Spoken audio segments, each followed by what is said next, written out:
Welcome everybody to the SnackyCakes.com video review for Jamestown. My name is Chris Casanova. And I'm Danny Irwin. So Danny, tell us a little bit, what is Jamestown? Jamestown is a recently released indie game on Steam. It's a top-down shooter, so it's kind of a throwback to the past. I know I haven't played a top-down shooter in a long time, so kind of interesting to see that out on the scene now.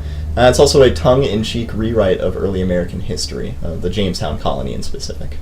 That sounds really quirky and weird for the story. Can you tell us a little bit more about the story then? Sure, yeah. You play as a man named Raleigh, who has actually just escaped execution from the English king, and he's actually fled in his spaceship, a little strange, to the Jamestown colony, which is now located on Mars in the year 17.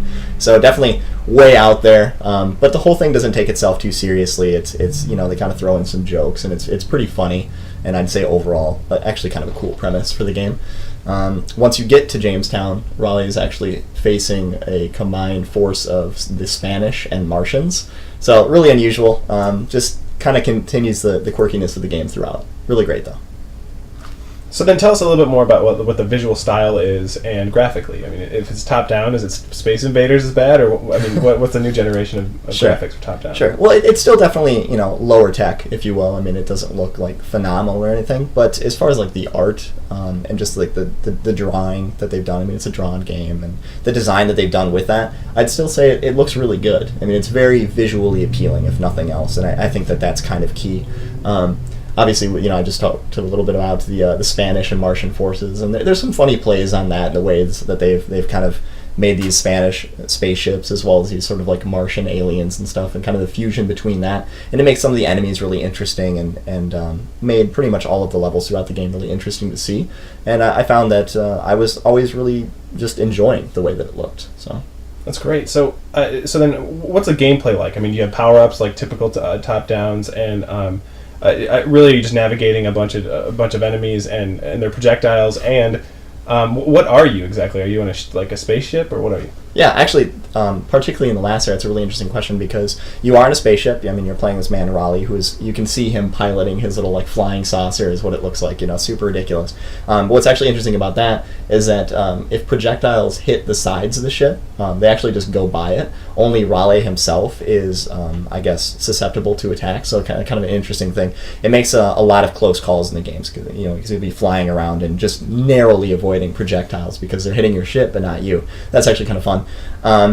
As far as power-ups, there is a bar called Vault that you charge up by collecting these golden coins that enemies drop. And once that's charged, you can activate this power-up, which initially gives you this shield, kind of this bubble that absorbs projectiles and also gives you points based on those. And then for the duration of the Vault power-up, you're also dealing twice as much damage.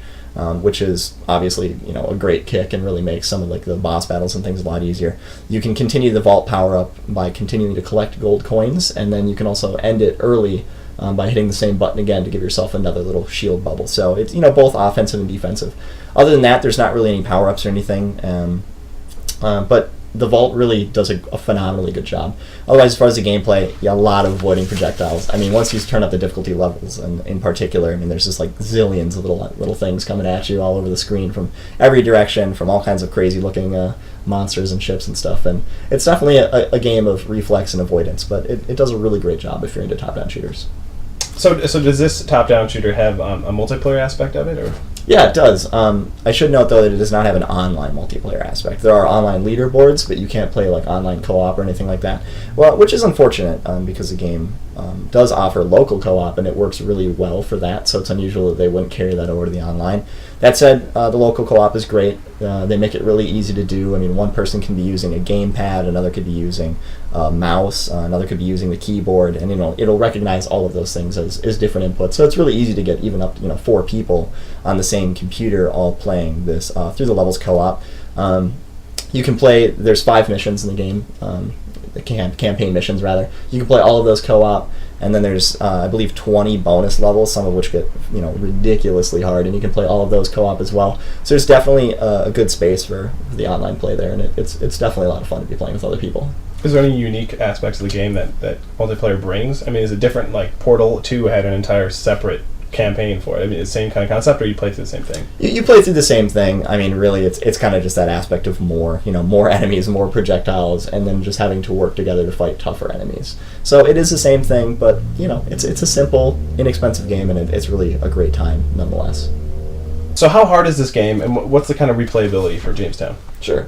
Actually, hardness is kind of interesting. It has 6 difficulty levels, so it can go from being actually very easy to, almost impossibly difficult. There are 5 campaign missions, and you can play any of them on one of the 6 difficulties. It goes from normal or something all the way to legendary, which you have to unlock after playing through the game and earning so many points and everything. And that actually, as far as replayability, that really factors into that because there's a lot of replayability there. I mean, it's the sort of game it's fun to pick up and play again and to play through levels you've already played through, particularly if you're ranking up the difficulty and just kind of seeing what new surprises that keeps in store and almost shocking yourself at how much better you've gotten at the game, and now you're so able to avoid the chaos that's kind of coming at you all the time. Another aspect that kind of helps out the replayability is that there are bonus levels that you can unlock as well with kind of in-game currency. There's 20 bonus levels, and they range from missions where you fly through rings to missions where you have to hold off enemy invaders for so long to missions where you have to rack up so many points, and they really add an element of diversity to the game, and some of them are also impossibly difficult as well. So if you want to get through all of them, you're definitely be finding some replay value there. And then finally, there are actually a total of 4 ships in the game. And it's a different experience playing with each of them. I mean, there's subtle differences. It's really, as we've discussed, there aren't a lot of bonus powers or anything like that. So none of that is changing. You still have your Vaunt power and everything like that.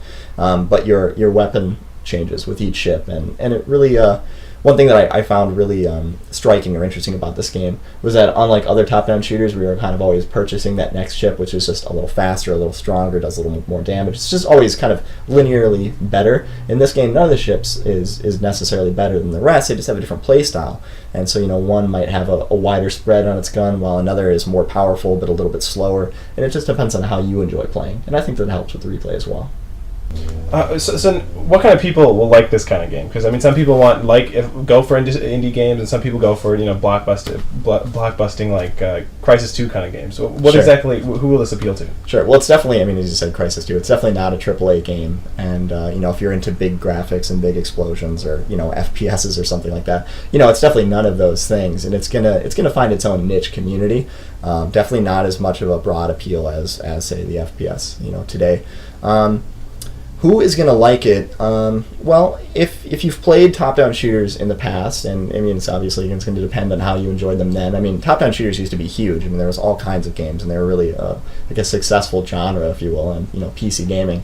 So if you're old enough to remember those kinds of things, well, maybe you'll enjoy it a lot. It brings back all those kind of old memories and does its own great job of kind of yet carving out its own experience. For those of you who have not tried any top-down shooters, you have to wonder, do you want a game that's a little bit more casual? It's not the sort of thing you're going to sit down and play for 10 hours straight. It's not going to totally engross you, but you're going to have a lot of fun while you're playing it. It's easy to pick up and play and then also drop off and join up at a later time, which is kind of nice. It has that sort of convenience of access, and it's really just a very simple concept, but generally engaging. It's a reflex game. You're avoiding a lot of projectiles and stuff, but also battling some cool monsters and just kind of having a casual but enjoyable time. Well, there you have it. Thanks for joining us for this video review, and please stay tuned for future content updates on StackyGeeks.com. Thanks a lot for your time.